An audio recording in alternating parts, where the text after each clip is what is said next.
In this interview tip, we're going to be talking about accomplishment statements and how to actually craft your accomplishment statement, because you're going to need to prove that what you have done in the past is of value to the company at which you are interviewing.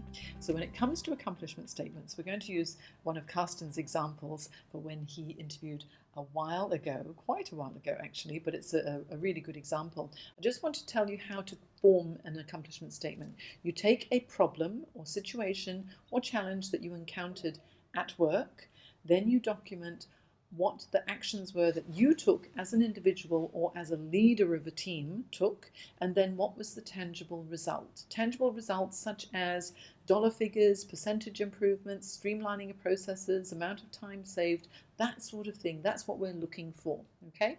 And so if I was going to ask Carsten about one of his key accomplishments, what would they be? I would usually dig into my preparations because I don't actually remember all of it. I think everybody have really great accomplishments, but pulling them out and putting them into context in the moment where you really need it, that's what matters. Yeah. So one of mine is I set up business in China in 8 weeks. I got it licensed, I hired staff, I got the staff trained, and we started delivering on a program within 8 weeks. Which everybody was quite amazed by. So I think this is one of my accomplishments. It's one of the things I'm proud of.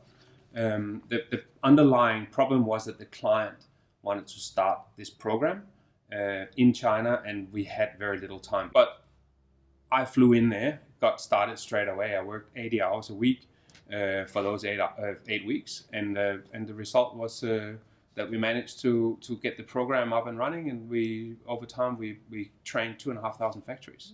And so here you heard about what the problem was, and it was delivered in a very natural way. Okay, it was not stilted, it was just natural. It was like Carsten's having a conversation with us, telling us he experienced this was the situation, this is what he did, and here is the tangible result.